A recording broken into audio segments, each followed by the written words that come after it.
Enquanto a Ana Maria vai colocando ali, gente, depois da aula dela, eu vou apresentar um caso que eu acho que vai ilustrar bem essa situação do tema de hoje, que eu até discuti com os colegas hoje lá no Ocular Laser, que aconteceu um caso semelhante, então nós vamos ilustrar essa aula com esse caso.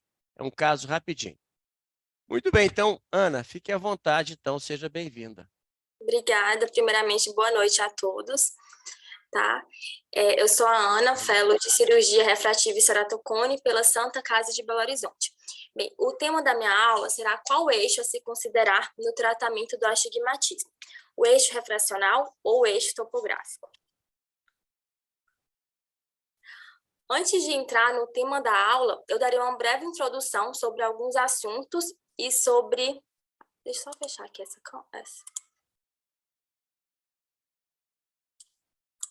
Porque na minha tá aparecendo o rosto de todo mundo aqui, eu tenho que fechar. Peraí. Isso. Então, antes de entrar no tema da aula em si, eu daria uma breve introdução sobre alguns assuntos, tá? E sobre o tratamento do astigmatismo. Antes de tudo, o que é astigmatismo, né? O astigmatismo é uma condição óptica na qual o olho não consegue formar uma única imagem, tá? Devido à diferença do poder da ceratometria nos diferentes meridianos. Dessa forma, a refração da luz acontece de forma difusa e ocorre a formação de vários pontos na retina.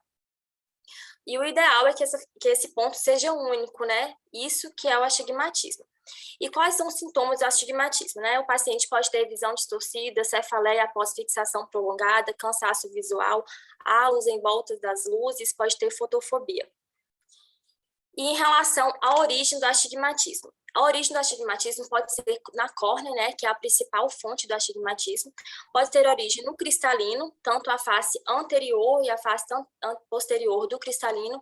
Pode ser decorrente de alguma inclinação do cristalino, por exemplo, ou inclinação de uma lente intraocular, caso o paciente seja submetido a uma cirurgia de catarata.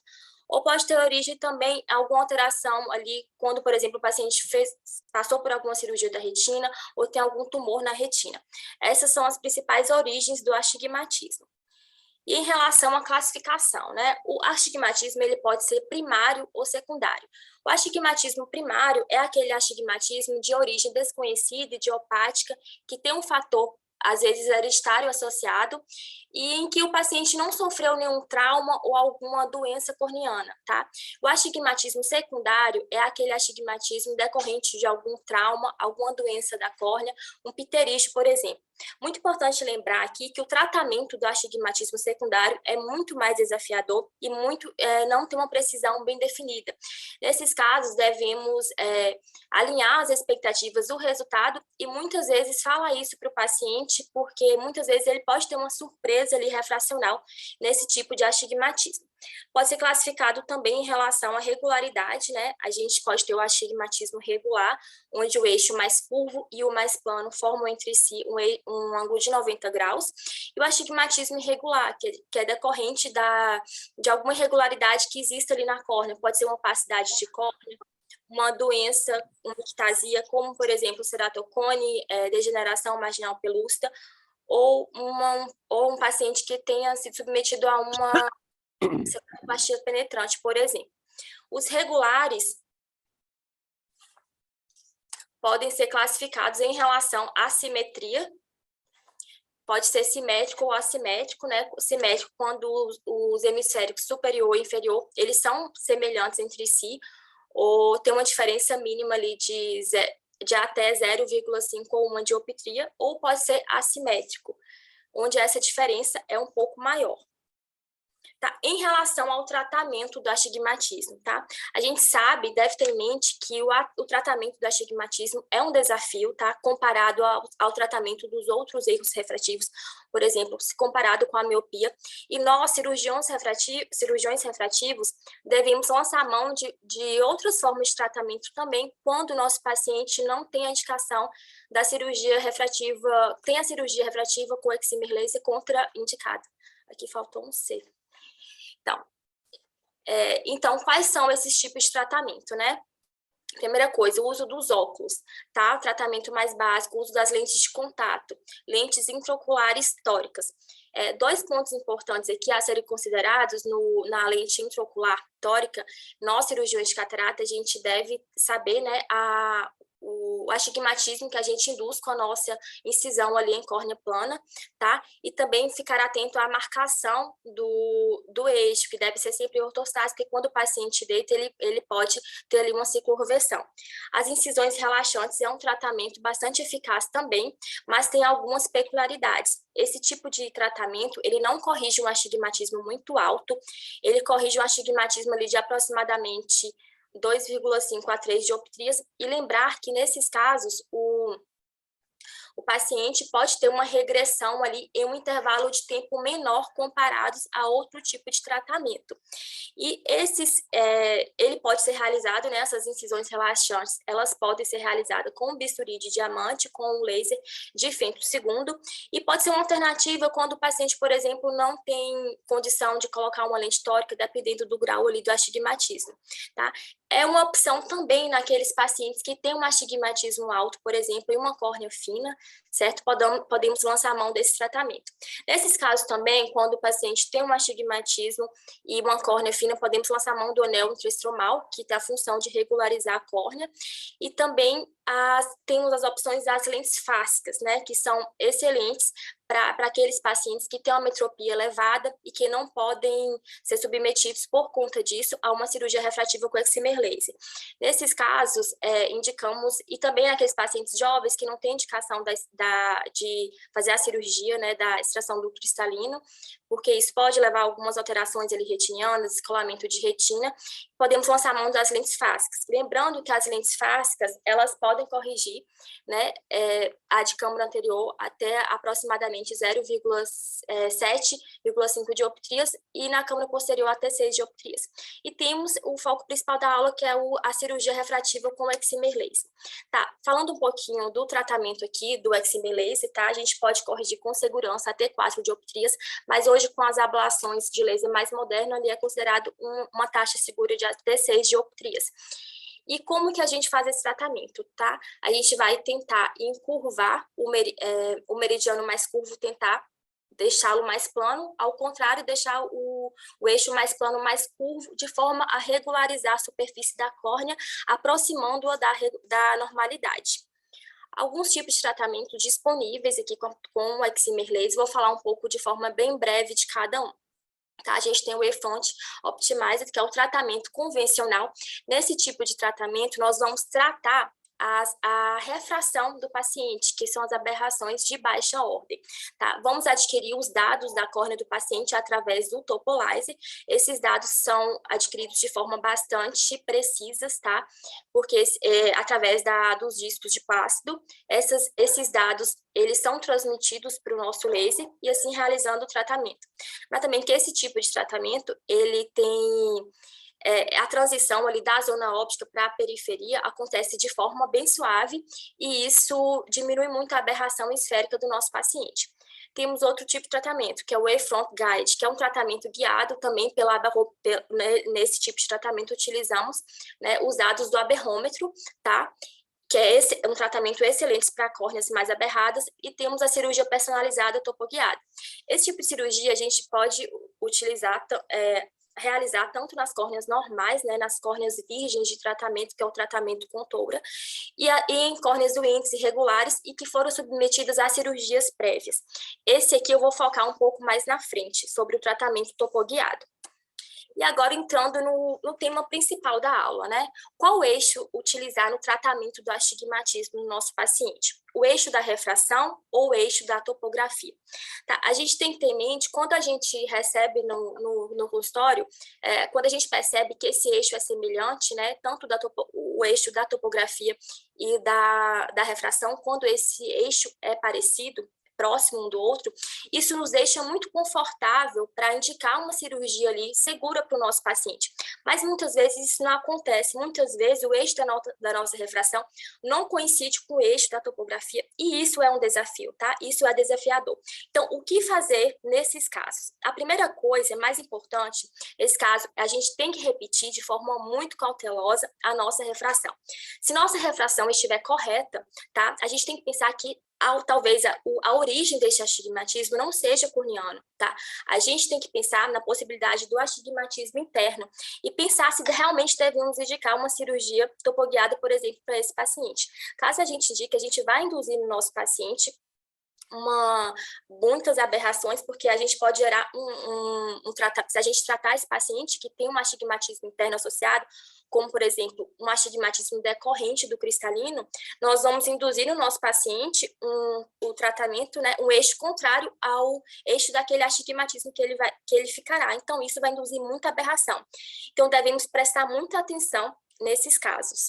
Certo? Então, a gente repetiu nossa refração. Se nossa refração estiver correta, o que a gente faz então, tá? Pontos importantes a serem avaliados durante a refração. Talvez esse seja, na minha opinião, um dos slides mais importantes da aula, porque isso vai ser a base de tudo. Porque a gente deve testar no nosso paciente a tolerância em relação ao eixo do astigmatismo. Certo? E como a gente faz isso e por que a gente faz isso? Tá? A gente vai fazer isso porque o eixo que vamos utilizar no nosso tratamento topoguiado, né, por exemplo, será o eixo do Topolize. E esse eixo estará muito mais próximo do eixo da topografia do que do eixo da nossa refração. Então, a gente devemos testar no nosso paciente o quanto ele tolera, tá? Para a gente indicar uma cirurgia topoguiada com segurança. E como eu vou fazer isso? Por exemplo, eu pego a refração do meu paciente, se tem um eixo ali de, por exemplo, 130, eu vou testar algumas casas a mais e algumas casas a menos e ver o quanto o meu paciente tolera. Eu vou testar, por exemplo, se foi 130, tipo 125, 120, ou em algumas casas a mais, 135, 140, 145. É ideal que façamos isso para ver o quanto o nosso paciente tolera, tá? E esse eixo da refração deve estar, no mínimo, no mesmo quadrante do eixo do astigmatismo topográfico, para que possamos indicar a cirurgia com segurança. E aqui, falando um pouquinho a mais do tratamento, né, personalizado, a importância, né, de testar esse eixo, tá? Porque, por exemplo, no tratamento topoguiado, a gente vai utilizar o Topo-G, isso me referindo, gente, aos tratamentos que temos no nosso serviço na Ocular Laser, tá? Vamos utilizar esse tratamento naquelas córneas altamente aberradas e nas córneas que, por exemplo, que tem uma aberração importante, que passaram por alguma cirurgia prévia, ou naquele paciente que com a melhor visão corrigida não chega a 20/20. A gente vai indicar esse tratamento. E aqui, esse exemplo eu coloquei, tá? Aqui, por exemplo, a gente tem na parte aqui superior as informações da refração do paciente, tá? Logo abaixo temos as informações do Topolize e a terceira linha temos as informações, a nossa cirurgia programada, certo? Aqui a gente percebe que essa imagem está um pouco ruim, que foi retirada de um vídeo, tá? Aqui a gente percebe que o protocolo que devemos utilizar do nosso fabricante é o eixo do Topolize, tá? Então, aqui a gente percebe que essa diferença, ela não deve ser superior a 15. Se porventura se essa diferença for maior do que 15, o tratamento topoguiado, ele não está indicado, certo? Aqui a gente tem uma diferença de 14. Então, aqui a gente usou o eixo do Topolize, tá? E vamos utilizar nesse tipo de tratamento o menor astigmatismo. No caso, em relação à magnitude do astigmatismo, vamos utilizar no nosso paciente o 0,75, que é o menor. Se porventura o menor fosse aqui no eixo da refração, utilizaríamos ele, certo? Essas são as indicações que o fabricante nos orienta. E outra coisa importante, o tratamento topoguiado, ele pode acontecer de duas formas. Pode acontecer em um tempo só, onde a gente trata somente a aberração de alta ordem do nosso paciente, tá? E depois de alguns meses a gente avalia esse paciente. Se porventura ele tiver ainda algum grau a ser corrigido, realizamos o Wavefront Optimize e podemos realizar tanto a correção da aberração de baixa ordem quanto a de alta ordem no mesmo tratamento, que é esse exemplo aqui. E lembrar, quando a gente faz essa correção simultânea, devemos sempre ficar atentos a essa diferença, porque se essa diferença for maior do que 15, certo? A gente não deve indicar o tratamento topoguiado, ou se indicar o tratamento não terá sucesso. E falando um pouquinho do tratamento Contoura, né, que é o tratamento mais personalizado que existe na nossa plataforma, no disponível, e ele é muito utilizado e excelente para as córneas irregulares, tá? Para aqueles pacientes com alto astigmatismo, que tem uma córnea irregular ou tem uma córnea com assimetria importante. E aqui eu coloquei 2 exemplos, tá? Como que é realizado esse tratamento. O fabricante também indica a utilização do eixo do Topolize, certo? E em relação à magnitude do cilindro, aqui muda um pouco em relação ao tratamento que eu expliquei anterior. Aqui no Contoura, se o nosso paciente tiver uma magnitude do astigmatismo menor do que em relação ao eixo do Topolize, nós vamos fazer uma média, tá? E para tratar, aqui embaixo, da mesma forma que eu falei, que a gente tem os dados da refração do paciente, logo abaixo temos os dados do Topolize, e na terceira linha temos os dados da nossa programação topoguiada. Então, esse primeiro exemplo, aqui, o eixo, a magnitude do nosso astigmatismo da refração é menor em relação ao Topolize. Quando acontece isso, fazemos uma média dos dois, tá? E sempre independente, vamos utilizar sempre o eixo do Topolize. Por isso, tão importante testar o quanto o nosso paciente tolera, tá? De variação ali naquele astigmatismo. E quando o astigmatismo da refração é maior do que da magnitude maior do que o do Topolize, vamos utilizar o menor no nosso tratamento. E sempre o eixo do Topolize. Então, o que a gente tem para nossa cirurgia ser uma indicação segura, né? A gente sabe que o tratamento, tanto PRK quanto o LASIK, tanto o LASIK são assim, muito eficientes no tratamento do nosso astigmatismo, mas quando aquele astigmatismo tem origem na córnea, né? Se o astigmatismo não tem origem na córnea, não teremos bons resultados. Então, o que é fundamental, tá? É que coincida o eixo da refração, coincida com o eixo da topografia, que coincida com o eixo da tomografia, seja Rubiscam, Pentacam. É fundamental que isso aconteça para termos uma cirurgia bem indicada com sucesso. Quando isso acontece, é sinal que estamos no bom caminho. Dá um exemplo muito prático, por exemplo, se nosso paciente tem uma refração ali com 5 dioptrias de astigmatismo, tá? E se na córnea a gente percebe que ele tem na topografia um astigmatismo de 3, se a gente corrige esse paciente com tratamento a laser, esse paciente terá um astigmatismo residual, certo? E nossa cirurgia não terá bons resultados, o paciente não ficará satisfeito. Então, devemos prestar muita atenção nisso, porque isso é a base de tudo, tá? E as minhas considerações finais. Os autoastigmatismos se beneficiam imensamente com o tratamento personalizado, topoguiado, que vai induzir muito menos aberração naquele paciente, a córnea tornará mais regular, tá? E o Contoura Vision, tá? Que é o tratamento topoguiado personalizado, ele foi desenvolvido para o tratamento da miopia e miopia com astigmatismo em LASIK.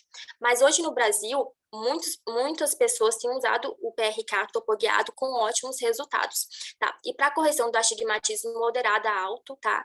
O LASIK é preferível, isso porque pode gerar mais estabilidade ali no tratamento e em casos de retratamento, se necessário, isso torna muito mais fácil de uma nova intervenção.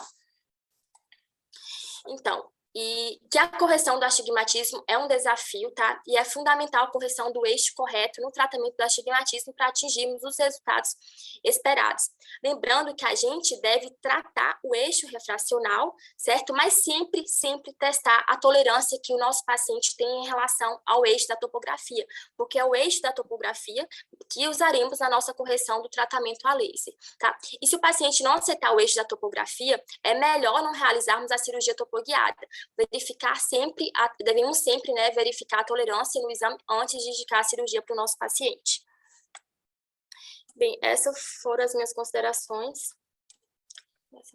Perfeito, Ana, excelente. Pode fechar o seu PowerPoint, Ana, por favor.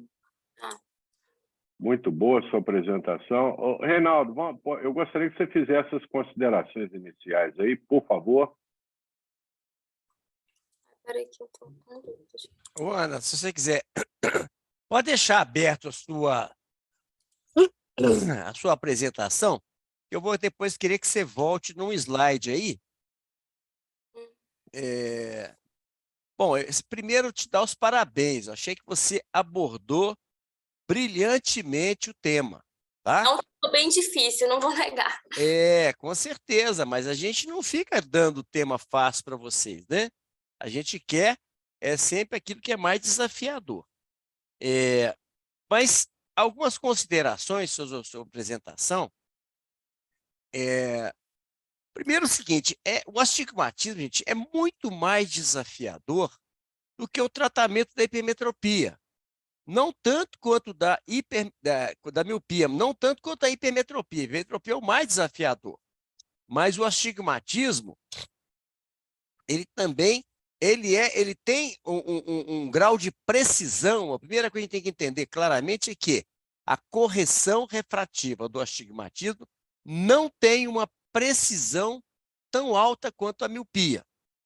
Porém, nós temos uma tolerância a resíduos cilíndricos muito maior do que temos a resíduos esféricos. Então, isso faz com que um paciente com alto astigmatismo ele se beneficie, mesmo a gente sabendo que esse paciente não vai estar livre totalmente do seu astigmatismo. Agora, uma coisa muito importante, gente, é lembrar que a cirurgia refrativa é feita na córnea. Então, tire na córnea o problema da córnea. O grande problema do astigmatismo é quando nós temos cilindro interno e você não leva em consideração esse cilindro interno, e esse paciente, então, pode tirar o astigmatismo na córnea, principalmente com o tratamento topo guiado, e manifestar um astigmatismo interno que previamente era compensado pelo astigmatismo cristaliniano. Certo? Você falou muito bem, os astigmatismos primários eles são muito mais fáceis de solução do que os secundários. Secundários geralmente são patológicos, né? Metropias baixas, qualquer que seja, não é considerado uma doença. Se a gente considerasse metropia uma doença, nós diríamos que a espécie humana ela é naturalmente doente, porque é raríssimo uma pessoa que não tenha algum grau de ametropia. Então, você falou muito bem do astigmatismo, pode ser simétrico, assimétrico. Agora, você deixou de falar uma coisa muito importante, que é mais importante do que a simetria, que é a ortogonalidade. Os astigmatismos podem ser ortogonais ou não ortogonais. Isso quando eles não estão no mesmo plano, no mesmo meridiano. Então, é aquele astigmatismo que é frequentemente um indicativo de uma doença, de um ceratocone, né? Outra coisa também, o astigmatismo irregular, ele é mais desafiador para o tratamento da refrativo, porque muitas vezes a gente não consegue capturar imagens consistentes no wavelight. Então, astigmatismos decorrentes de ceratotomia radial ou cicatrizes corneanas, a gente tem que tomar muito cuidado por fazer um tratamento personalizado topo-guiado se a gente não tiver medidas consistentes e, principalmente, se não tivermos medidas que são compatíveis com a refração.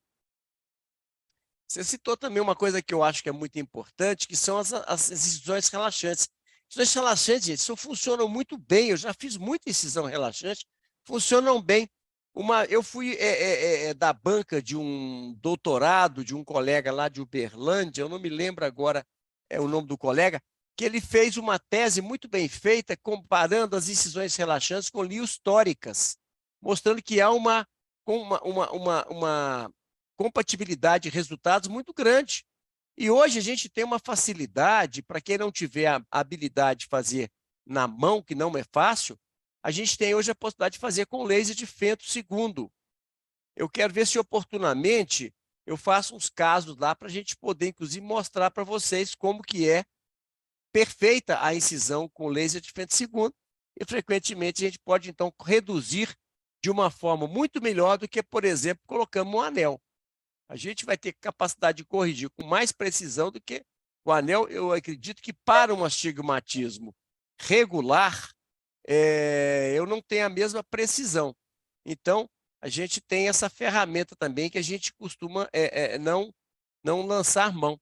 E temos também uma outra ferramenta que também é usada excepcionalmente, principalmente em casos pós-transplante, que são as topoplastias. Isso também é uma cirurgia que eu já fiz muito pós-transplante, que eu já operei muito transplante. Então, às vezes, o paciente tinha astigmatismos muito grandes, você tira uma cunha próximo à borda do enxerto e você faz uma sutura apertada ali para que você possa aplanar aquela região. Isso funciona muito bem também. Agora, o ideal, a gente quando fala de topoguiada, a gente sempre pensa em astigmatismos irregulares. Os astigmatismos irregulares nem sempre a gente tem capacidade de corrigi-los com a cirurgia refrativa, porque a gente não tem condições de medir de forma consistente esses mapas pelo wave light. Se a gente não tiver medidas consistentes, não é aconselhável você fazer o tratamento. O resultado pode ser muito imprevisível, tá certo? Agora, você falou uma coisa muito importante. Quando a gente não tem uma consistência entre o eixo refracional e o eixo topográfico, repita a sua refração e veja realmente qual que é a tolerância do paciente a uma variação da refração para ver se ela se torna compatível com o eixo do topolizer. Por isso, quando eu faço a minha refração e eu pretendo fazer uma cirurgia topoguiada, eu levo no meu prontuário assim, eixo a 10 e põe assim, tolera até 20 ou tolera até 180. Porque eu sei se esse paciente, por exemplo, tiver no topolize um eixo a 170, mas meu paciente não tolera, eu não posso fazer a cirurgia topoguiada. Eu vou fazer a Optimize, que funciona muito bem, tá? E como eu disse, apesar dela não corrigir com maior precisão o cilindro, o paciente muitas vezes ele tolera muito bem um cilindro residual. O que é problema é você hipercorrigir o cilindro. Você ter um cilindro de 5 e deixar um e pouco, muitas vezes o paciente tolera muito bem. Mas quando você inverte esse astigmatismo, ele se torna muito sintomático. Um paciente está acostumado a um astigmatismo a favor da regra, ele tolera mal o astigmatismo contra a regra. Então, a gente tem que tomar cuidado de não hipercorrigir. Agora, eu gostaria que você voltasse a sua aula naquele exemplo que você deu da topoguiada.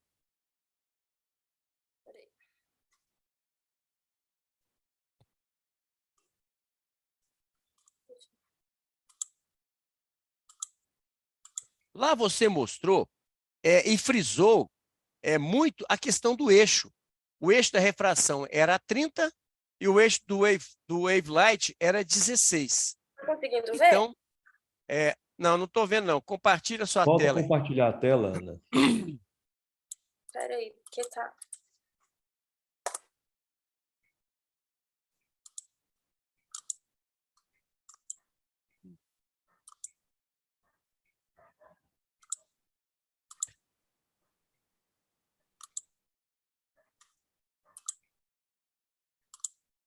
Agora foi? Ótimo. Perfeito. Agora, magnifica um pouco a sua tela aí, por favor. Põe no modo apresentação. Bom, vocês veem aqui, gente, o seguinte. Olha esse exemplo. Refração menos 3 com menos 2,5 eixo a 30. Medida pelo topolizer. Menos 0,34, menos 0,75, eixo a 16. Aí, corretamente, você colocou o eixo do topolizer aqui, considerando que o paciente toleraria 16. Agora, gente, o paciente tem uma refração de 2,5. Desculpa. E ele tem um astigmatismo medido de 0,75. A meu ver, não é uma boa indicação de fazer o tratamento Wave Light. Só uma observação, doutor Renato. É porque, assim, esse exemplo aqui, na verdade, não foi o que fiz, sabe? Esse exemplo foi quando o fabricante foi no ocular laser instruir nossas instrumentadoras. Aí ela esse vídeo eu tenho há um tempo, desde quando eu comecei o FEL. Elas me mandaram esses vídeos, aí eu revi, sabe? Onde ele Aham. explica a realização do topo guiado e do contorno. Eu Aí entendi, mas mais um motivo. Se foi mostrado pelo técnico lá, você observa, se ele tem 0,75 que foi medido na córnea, e ele tem 2,5, a maioria desse astigmatismo, ele não está na córnea. Se você fizer uma correção de apenas 0,75, esse paciente vai ficar hipocorrigido. Ele vai ficar com uma córnea esférica, mas vai manifestar o cilindro interno. Ele vai ficar com um péssimo resultado refracional. Então, é um caso, quando você não tem uma correspondência, seja no eixo, num eixo que o paciente não tolera, o eixo do topolizer, mas o astigmatismo dele principalmente interno, não é corneano, não faz sentido você fazer o tratamento topoguiado. É preferível, nesse caso, você fazer o optimizer, o tratamento asférico. Ok? Isso aqui, para mim, e eu vou mostrar um caso que vai ilustrar bem isso aí. Tá bom? Bom, já estou terminando minhas observações aqui. Então, o ideal para o tratamento topoguiado é quando você tem uma coincidência na quantidade de cilindro e eixo entre a topografia e a refração. Se você não tem uma boa correspondência, tome cuidado. Às vezes é preferível não fazer o topo guiado. E você disse bem, eu não sei se o fato do PRK ser topo guiado, ser off-label, pode estar dando esses maus resultados que eu tenho tido ultimamente com o topo guiado. Então, está me fazendo, inclusive, rever as minhas indicações. Tá certo? Agora, você fazer um tratamento topo guiado para, num segundo tempo, você fazer um optimize, eu também não vejo isso com bons olhos. Eu acho que você já está fazendo, porque aqui você vai tirar apenas 0,75. Pensando que, num segundo tempo, você vai fazer optimize, já faça logo a ablação asférica, que funciona muito bem. Sempre funcionou muito bem. Tá certo? Então, eu sempre levo no meu prontuário uma tolerância à variação do eixo. Eu ponho lá qual que é o eixo da refração e ponho quanto que ele tolera bem na refração, sem perda de linha e sem algum desconforto ou queixa de embaçamento. Quando o paciente fala que é indistinto 180 ou 170, eu ponho essas duas opções. Mas se o paciente no topolizer dá eixo a 10, então já é um caso também onde talvez não seja interessante a gente fazer a topoguiada. E lembrando que essa questão de estar no mesmo quadrante, isso aí, gente, é uma exigência muito baixa, você é um rigor muito pequeno. Isso poderia ser razoável para pequenos astigmatismos, 0,75, 1.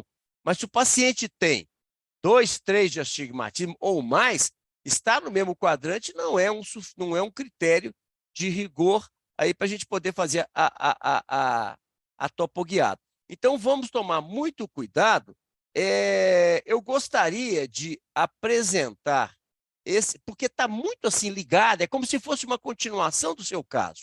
E depois a gente parte para as perguntas de discussões. O que vocês acham aí? O que você acha, Arnaldo, Lucas, Cláudio? Tudo bem, Reinaldo. Vamos em frente. Depois eu faço meus comentários aí. Vamos lá. Ok, então. Tá? Só para a gente continuar na sequência, ok? Vamos lá. Eita, eu fechei aqui. Tá aqui. Opa.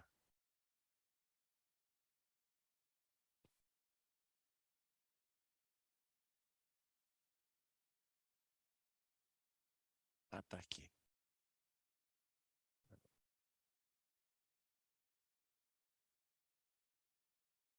Então, tá aqui. Share screen.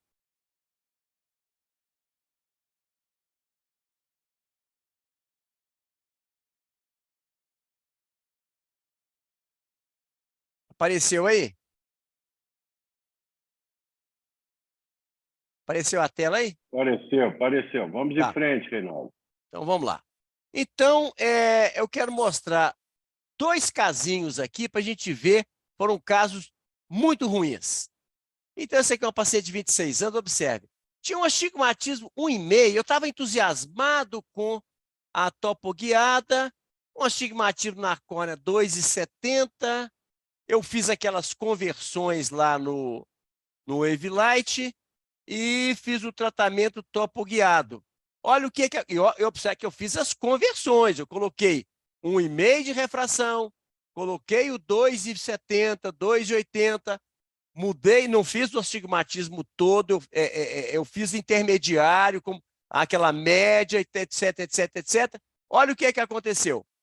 A córnea ficou esférica, 0,4, 0,3, e o paciente com 60 dias voltou muito insatisfeito. Observe o que aconteceu?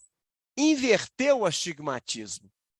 Apesar de eu ter feito toda aquelas continhas ridículas, a meu ver é ridículo, porque um aparelho de $1 milhão, você tem que fazer continha para fazer o tratamento, é algo ridículo que a álcool nos oferece.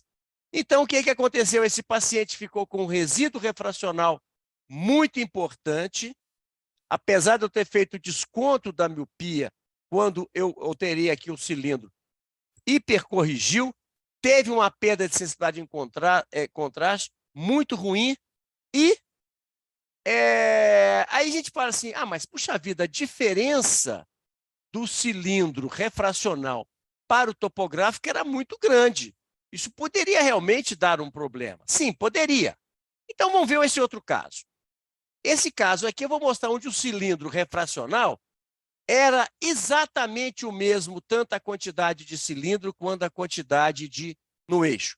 Então está aqui, uma refração 2,25 eixo a 180, já tinha uma topografia antiga, 2,25, 3,70 na topografia atual, o mesmo cilindro 2,87, 4,35, bem, no eixo A2, eixo A179, tudo bonitinho, refração bem compatível, o cilindro da refração com o da topografia, astigmatismo topográfico regular, com uma pequena simetria, mas sem perda de ortogonalidade, tudo isso aqui está ok, tal.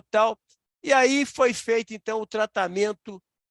Na verdade, eu indiquei o LASIK topoguiado porque era um cilindro alto. E a Ana falou muito bem, para cilindros altos, o astigmatismo é melhor corrigido pelo LASIK. Mas, por uma questão financeira, o paciente acabou optando pelo PRK. E olha o que aconteceu. A mesma coisa. Aqui estão os mapas do Wavelight. Observe a topografia absolutamente esférica, 0,5, 0,2. Está aqui antes e depois. Olha a refração antes, olha aqui a refração depois. Inverteu o eixo também. E o paciente está muito sintomático. Por quê? Porque não está acostumado com o eixo contra a regra. Ele teve perda de sensibilidade ao contraste e ele não está satisfeito. Então, eu falei com ele que eu não vou operá-lo por enquanto. Passei um óculos para ele, porque ele agora, gente, está com um astigmatismo que foi induzido. Como ele tem uma baixa divisão dele, mandei ele voltar depois. Aqui estava com 6 meses. Foi em julho, 3 meses. Eu falei, não, vamos voltar com 6 meses. Voltou com 1 ano. Com 6 meses estava a mesma coisa. Com 1 ano, você observa que está o mesmo astigmatismo induzindo. A córnea, observe, é o mesmo resíduo, 0,40, 0,29. Então, foi um astigmatismo induzido e iatrogênico. Eu optei por não operar esse paciente. Como esse paciente tinha um resíduo pequeno, ele não tinha uma visão ruim sem correção, esse paciente eu falei com ele para fazer um óculos para dirigir, para cinema, alguma coisa, porque ele tem agora ele tinha um astigmatismo interno que esse astigmatismo ele não está na córnea, ele está no cristalino. Então, eu expliquei tudo isso para o paciente, e esse paciente optou até por não fazer o óculos, já que ele acabou com o tempo, de alguma forma, se adaptando. Então, eu gostaria de algumas considerações, eu gostaria que a própria Ana lesse o que nós aprendemos desses 2 casos. Antes da Ana ler, ficou alguma dúvida, que eu falei muito rápido, porque hoje o objetivo é a apresentação do caso da Ana. Ficou claro? Alguém tem alguma dúvida sobre esses dois casos? Ou a Ana pode falar sobre as conclusões aqui? Vocês viram, né? Um caso tinha um cilindro refracional menor do que o topográfico.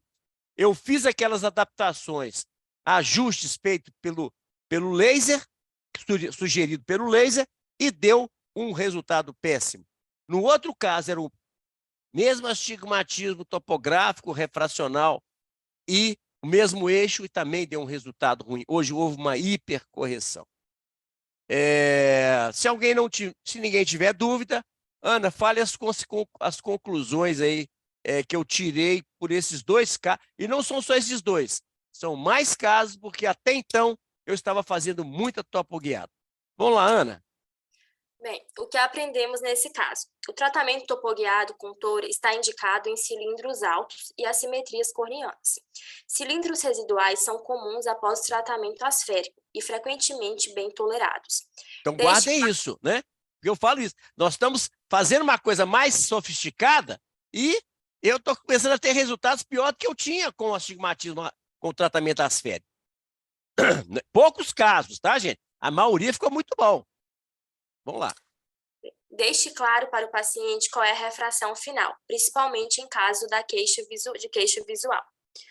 O cilindro refracional deve ser tratado na córnea. Em caso de cilindro interno, o risco de se comprometer a qualidade visual não justifica o tratamento. Considere uma correção parcial se a visão sem correção estiver muito ruim, o paciente muito satisfeito ou residual importante. Tá? O teste de sensibilidade ao contraste indica o comprometimento do resíduo refracional.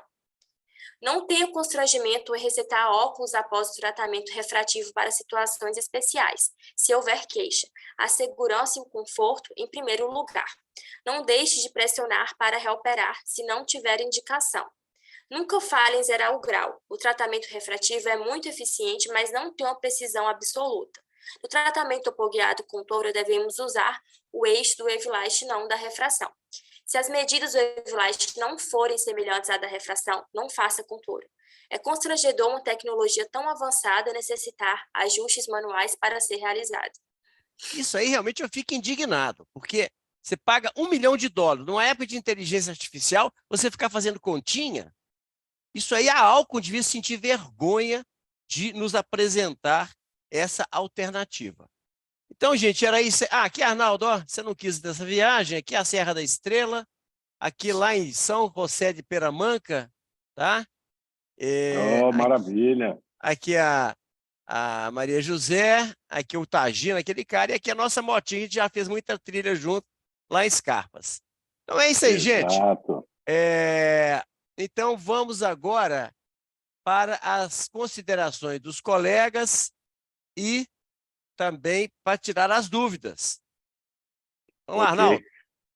Então, Reinaldo, na realidade, eu acho que o Reinaldo já falou, antes de qualquer coisa, a apresentação da Ana Maria foi brilhante, como sempre, e acho que o Reinaldo já comentou basicamente tudo que precisava ser comentado. Teve algumas coisas que eu vou comentar aqui que o Reinaldo provavelmente não lembrou.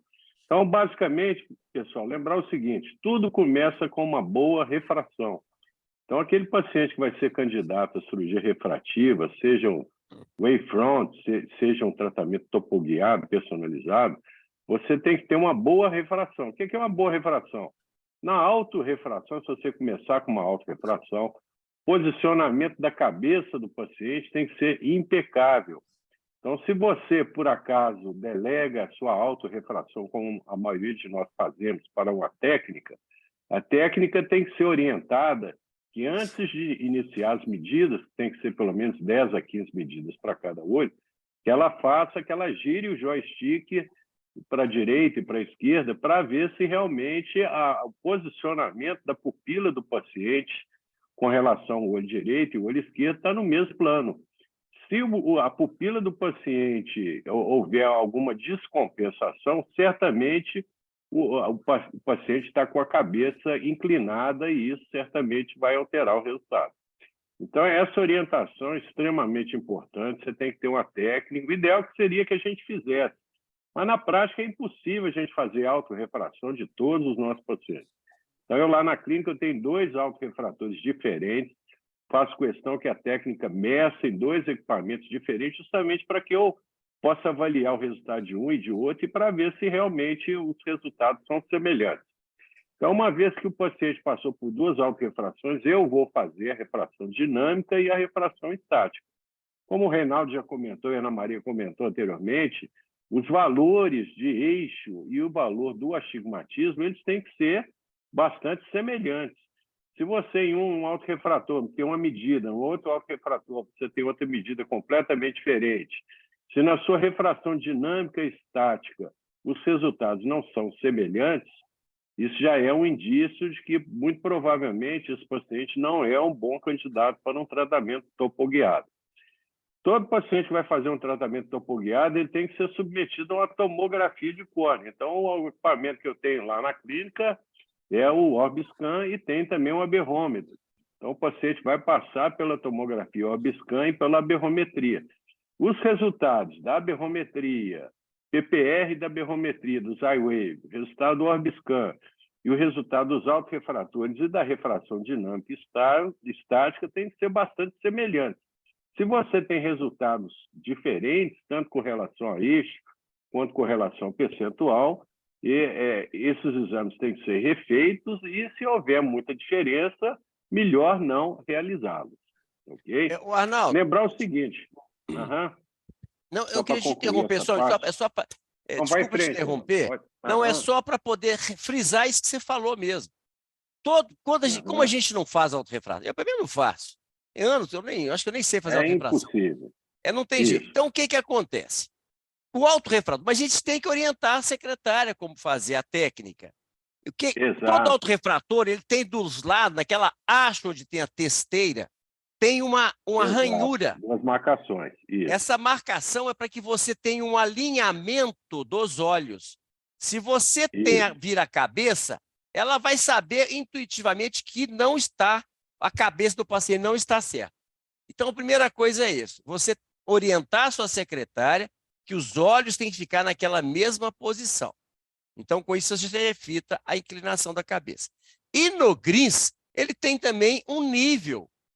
Ele tem um nível que você deve estar constantemente mexendo naquele nível, porque vai um lá, mexe, vai outro e mexe, e ele sai do equilíbrio. Então, você pondo no nível, você sabe que as lentes de um lado e do outro estarão todas duas no mesmo eixo, né? Então, são esses 2 detalhes aí que a gente só orientar, e a gente, quando vai fazer a refração, a gente não deixar passar. Quando se faz na armação de prova, é muito fácil, porque você está vendo ali a posição de cabeça. Mas atrás do GRIS, muitas vezes você não vê. Era só essas 2 questões aí que eu queria... Esse detalhe é muito importante que o Reinaldo comentou a respeito as 2 marcações que tem lá no autorrefrator, que elas têm que estar na fenda palpebral do paciente. E lembrar também que antes de iniciar as medidas, a técnica ela tem que colocar a cruzinha na pupila, no centro da pupila direita e inclinar para o lado esquerdo e ver se está coincidindo exatamente na pupila. Se a cruzinha no lado esquerdo não estiver exatamente na pupila, estiver um pouquinho acima ou abaixo, o paciente não está com a cabeça reta da maneira que tem que ser. Então, essas duas medidas, elas têm que realmente são muito importantes antes de você iniciar lá as medidas do autorrefrator. Outra coisa também que não foi mencionada aqui, mas que é importante, lembrar o seguinte, tratamento topoguiado ele só pode ser realizado em miopias. Não existe indicação de tratamento de hipermetropia associada ao astigmatismo com tratamento topoguiado, ou seja, o nosso laser não faz isso, só faz para miopia. Outra coisa importante é lembrar o seguinte, miopia tem que ser no máximo até 6 dioptrias. Se você tiver um paciente lá que tem 8, 9 dioptrias, não adianta tentar fazer um tratamento topoguiado, porque o resultado não será bom. Porque, na realidade, a gente só consegue corrigir na córnea até 6 dioptrias. Acima disso, o nosso equipamento você nem consegue colocar lá as medidas. Se você for fazer um tratamento asférico, WFO, quiser corrigir 7 dioptrias, a máquina não aceita, tá? Outra coisa que foi mencionado por você e por Reinaldo, que é muito importante, é o seguinte: o paciente que vai ser submetido ao tratamento topoguiado, ele vai ser submetido ao topolizer. E você, nas medidas do topolizer, você tem que ter 6 medidas praticamente idênticas. Se você não tiver 6 medidas idênticas, você não vai conseguir fazer o tratamento topoguiado. Existe uma série de mecanismos no próprio software da máquina para impedir o cirurgião de fazer besteira. E uma delas é essa. Se você não tem 6 medidas idênticas no topolizer, você não vai conseguir fazer o tratamento topoguiado.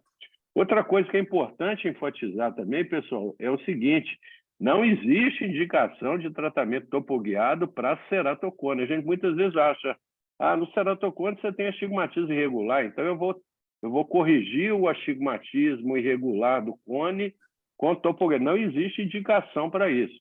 O tratamento topoguiado é para córneas normais, não aberradas, desencadeadas por ectasia corneana, ok? Existem algumas indicações off-label de tratamento topoguiado no protocolo de Atenas, por exemplo, mas não existe nenhuma comprovação científica de que o protocolo de Atenas, a longo prazo, ele dá um resultado satisfatório e seguro para a córnea, ok? Então, basicamente é isso. O doutor Lucas está online, o doutor Cláudio Cury também.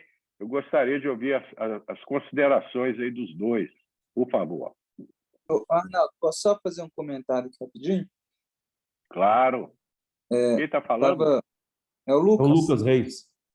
O Lucas Reis. Ok, Lucas, vamos em frente.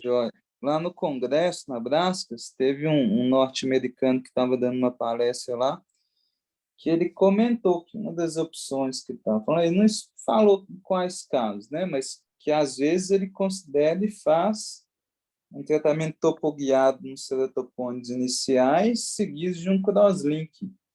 Isso é o protocolo de Atenas, do Canelópolis. Não sei se foi o Canelópolis que falou, mas o Canelópolis é ele mesmo que veio e falou? Pois é, eu não consegui decorar o nome. Mas ele falou americano, o Canelópolis é grego. Acho que não. Não, ele é grego-americano. O Canelópolis, ele, na realidade, ele nasceu na Grécia. Mas a maioria dos tratamentos que ele faz, ele está sediado em Nova York. Ele tem uma clínica em Nova York. Então, o Canelópolis, ele opera tanto em Atenas quanto em Nova York. Mas ele fica mais tempo nos Estados Unidos do que em Nova York. Esse tratamento que o Lucas está se referindo aí é o tratamento do protocolo de Atenas, ou seja, em ceratocones, grau 2 e grau 3, ele faz um tratamento asférico até 50 micra e faz um crosslinking no mesmo ato cirúrgico. Agora, o mais impressionante das apresentações do Canelópolis na academia é que a incidência de 20, sucesso 20, é de 100%, tudo 20-20, é 100%. Se você pergunta a respeito de alguma eventual complicação, ele fala que a técnica não tem complicação, que nunca teve. Então, eu acho assim, incrível como é que tem uma técnica que tem 100% de sucesso e 0% de complicação, né? Gente, tem Mas muito raise, viu? Ele falou isso, não, Ana? Dá muito raise você fazer um laser e depois fazer um crosslink em seguida. Uma das complicações, além do risco de ectasia, é você também ter um raise. Essas técnicas combinadas, a gente deve tomar muito cuidado com ela, principalmente no início da nossa formação, viu? Até porque não tem nenhuma evidência científica, né? Como o Arnaldo falou. Exato. E só lembrar o seguinte, pessoal, qualquer técnica, se você pegar um paciente que tem ceratocone e você inicialmente fizer lá um tratamento, não precisa nem ser o protocolo de Atenas, se você fizer um tratamento asférico convencional, provavelmente o resultado inicial, os primeiros meses, será excelente. Agora, se você acompanhar esse paciente ao longo dos anos, você vai observar que o astigmatismo irregular vai voltar e muitas vezes vai voltar pior do que era antes. Então, qualquer técnica cirúrgica ela tem que ser avaliada ao longo dos anos. Não adianta você apresentar resultados de 2 meses, 3 meses, 6 meses, porque qualquer técnica, dentro desse prazo curto, o resultado será muito bom, né? Vamos lá, então, doutor Cláudio Cury, doutor Lucas, vamos lá, por favor. Eu vou pedir licença para o Cláudio, vou falar primeiro, porque eu tenho um compromisso aqui agora, eu tenho que descer aqui no prédio, e é o seguinte, a apresentação da Ana hoje culminou, né, em tudo que eu venho falando com vocês, fellows, que vão lá nas quartas-feiras lá me acompanhar, e a gente fica lá muito mais debatendo o assunto do que fazer cirurgia.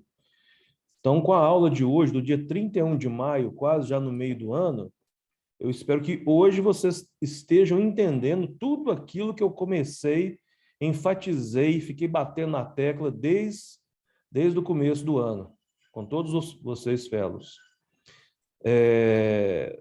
Eu penso e entendo assim, até hoje, eu não consigo, às vezes, fazer uma cirurgia refrativa de um paciente que me procura pela primeira vez, e numa primeira consulta, onde ele não me conhece, mesmo que ele tenha tido uma referência de algum outro paciente que eu operei, é muito difícil eu operar um paciente logo após a primeira consulta, o que já não acontece no ceratocone. Muitas vezes o paciente que tem ceratocone, tem uma doença, ele está procurando um tratamento para a sua doença. Então, às vezes, uma cirurgia de anel vem mais imediato após uma primeira consulta.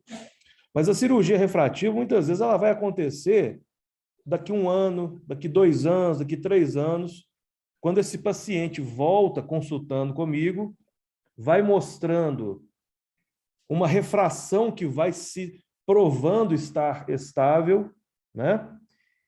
E principalmente mostrando que o astigmatismo desse paciente está conseguindo, o paciente está aceitando aquele astigmatismo no poder e no eixo que tem na córnea. Então, o meu conselho para vocês não é não operar o paciente com o tratamento com Toura, porque não houve ali concordância das informações. A minha sugestão para vocês é exatamente cuidar desse paciente, né? Tratar, cuidar desse paciente nos anos em que vocês acompanharão esse paciente, porque o tratamento oftalmológico poderia, sim, fazer com que o cristalino, em um vício de refração, saísse desse vício de refração, principalmente nos pacientes mais jovens, em que o cristalino ainda é muito plástico, muito maleável. O que eu falo, e muitas vezes o Cláudio um dia perguntou para mim, Lucas, esse negócio que você fala, eu ainda não consegui entender isso, porque nos pacientes mais maduros, de 40, 45, 50 anos, esse cristalino já não vai estar mais tão fácil de você corrigir, tirá-lo do vício de refração. E o Reinaldo mostrou muito bem, ele ilustrou com os casos aí. Um paciente jovem, que tinha um astigmatismo corneano, ele foi tratado e, de repente, o paciente apresentou um astigmatismo cristaliniano que não foi culpa da cirurgia, não foi culpa da técnica, não foi erro de digitação, não foi erro de leitura do topógrafo, mas foi um paciente jovem que estava ali, talvez, tentando neutralizar esse astigmatismo da córnea com o cristalino lá, eminentemente trabalhando, e trabalhando após a cirurgia. E eu, assistindo o caso do Reinaldo, ainda pensei assim, o Reinaldo vou prescrever um óculos para ele. Eu falei assim, vai dar ruim. Mas aí o Reinaldo já foi apresentando, foi mudando. Não, falei para ele usar o óculos ali de noite, quando fosse dirigir à noite. Falei para usar o óculos ali só para ver um filme, ler uma legenda. Ou seja, se esse paciente do Dr. Reinaldo, de 20 anos, tivesse a orientação médica de usar um óculos constantemente para corrigir esse astigmatismo de 1 a 90, este óculos manteria esse paciente em vício de refração. E o próprio Dr. Reinaldo, com o caso que ele ilustrou, mencionou que o próprio paciente foi deixando de lado essa ideia desse óculos e o paciente depois acabou não precisando mais de usar uma neutralização com óculos, né? Não correção, nunca correção com óculos, nunca lentes corretoras, mas uma neutralização com óculos, e esse paciente acabou depois se reorganizando, o seu cristalino, o cérebro foi entendendo que a córnea ficou esférica e que o cristalino, a partir daí, não precisaria mais fazer esforço algum. O meu conselho para os jovens colegas é que façam esse trabalho antes da cirurgia, que acompanhem, porque vocês vão passar por isso. Vocês vão conseguir convencer o paciente de operar, talvez na segunda, na terceira consulta. E durante esse tempo, aí sim é o trabalho do médico que está se esmerando para fazer um exame de refração bem feita e tentar ir corrigindo a neutralização, às vezes de forma gradativa. Se o paciente tem lá 2,5 na córnea, mas não aceita 2,5, o autoinfrator sugere que ele aceitaria 1.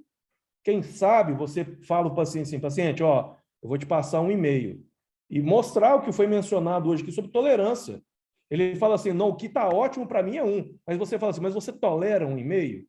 Porque olha aqui, mostrar as medidas de autoinfrator, explicar para ele o que é ceratometria, o que é autorrefração, ele entender isso, porque quando o paciente está esclarecido na consulta, ele vai entender um óculos que fica desagradável no começo, vai tolerar esse óculos e vai começar a sair do seu vício de refração.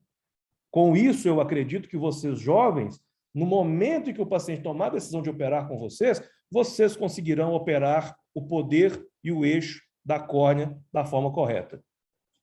Essa é a minha mensagem. Obrigado. Perfeito, Lucas. Cláudio, seus comentários, por favor. É bem sucinto, porque o pessoal já falou tudo aí que precisava de falar, não tem nada a acrescentar, mas é um recado, talvez, final. Eu não sei se vocês lembram das estradas que tem aquela placa, na dúvida, não ultrapasse. Então, teve dúvida, não opere. É a mesma coisa, né? E estamos aqui para sempre discutir os casos também e orientar, sempre que possível. Nada além disso. Perfeito. E só mais uma coisa. A gente sempre volta na refração, né, doutor Arnaldo? Exato. Tudo começa com a refração bem feita, né? Se você já vai estar programando operar um paciente e a sua refração não está muito confiável, já a estrutura da casa, o alicerce da casa já não vai estar firme o suficiente para que você tenha um bom resultado. Então, o ideal é que você tenha uma refração muito bem feita, um resultado, né, principalmente no míope, que a estática e a dinâmica sejam bastante semelhantes, que os dados que você tem de aberrometria, de ceratometria, de autorrefração, de tomografia, sejam bastante semelhantes. Aí isso nos dá segurança para a gente poder ir em frente e fazer um tratamento topoguiado. Na dúvida, é muito melhor você fazer um tratamento asférico WFO e, eventualmente, até hipocorrigir um pouquinho do que você avançar o sinal e como o Reinaldo já comentou, você inverter o eixo. Você imagina um paciente que tem lá 4 dioptrias de astigmatismo a 180 graus desde o dia que nasceu e você mudar essa refração dele para um eixo contra a regra e com 1,5, 2 dioptrias contra a regra. É óbvio que esse paciente ele vai detestar o resultado da cirurgia, né? Então, na dúvida, é muito melhor hipocorrigir do que a gente correr o risco de inverter o cilindro e o paciente realmente ficar muito satisfeito, ok? Alguém gostaria de fazer mais algum comentário adicional, alguma pergunta? Doutora Ana Maria está ansiosa aí para responder as dúvidas de vocês aí. Ficou a semana toda se preparando aí, gente. Ninguém pergunta nada. A doutora Ana é muito competente, então, parabéns, a aula é excelente. Meus amigos, enquanto vocês vão ouvindo as perguntas... Reinaldo, doutora Ana Maria, além de uma cirurgiã refrativa de primeira, ela também é uma cirurgiã de catarata de mão cheia. Viu? Então, maravilha! Exatamente. Isso é bom saber, né? Porque nós estamos na fila aí, né? Qualquer hora... Nós que já passamos dos 40, não é? Nós temos que tratar bem essa turma aí. Meu amigo. Deixa eu te falar aqui, amanhã, gente, como eu já apresentei para vocês recentemente uma série de casos de topo guiada, eu vou fazer o seguinte, amanhã nós teremos um exercício. Diferentemente do Canelópolis, eu tenho muito caso complicado, muito caso que não é 20/20. Felizmente, a maioria desses casos são casos que eu adotei, eu tenho lá em casa uma creche lá na clínica, cheia de filho adotado. Então, e esses pacientes, quando vêm, nem o médico os quer de volta e muitas vezes nem os pacientes querem voltar. Então, vão ficando aquelas coisas. Então, eu vou mostrar para vocês amanhã uma quantidade grande de casos onde vocês vão me dizer. A pergunta é, isso é um problema ou não é um problema? Tá certo? Eu separei assim uma quantidade grande de casos e vocês vão ver pela topografia o resultado. E vocês vão me dizer se aquilo é um problema ou não. Tá bom? Então, amanhã, Perfeito, então, a Reinaldo. gente estará junto aí. Alguém quer fazer mais alguma 19h30. pergunta? Lembrar que daqui a pouco nós temos que torcer para o Galo, né? Exato. Daqui a pouquinho já vou colocar minha blusa da sorte aqui. Né? É Você isso sabe aí, que eu gente. tenho uma blusa que toda vez que eu coloco não tem erro. O Galo sempre ganha. Né? Você sabe que você lembra de um presidente do Atlético chamado Nelson Fonseca? Lembro. Pois é. O Fonseca, ele foi meu professor. Ele E ele e quando ele foi presidente do Atlético, ele tinha um como é que chama esse negócio? Preconceito? Não, como é que chama? Mania, como é que chama? Você tem que vai dar certo, tem um. Todo mundo já sabe o que é. Bom, e ele só usava uma camisa. Era uma camisa e que ele um dia me mostrou essa camisa. Camisa dele, mas era um trapo. Parecia que esse pano de chão Mas usado. era a camisa da sorte, né? Mas era a camisa da sorte, era um amuleto. Entendeu? Então você Exato. guarda a sua direitinho aí, porque nós estamos A minha precisando. estou guardando aqui, porque essa aqui é infalível. Viu?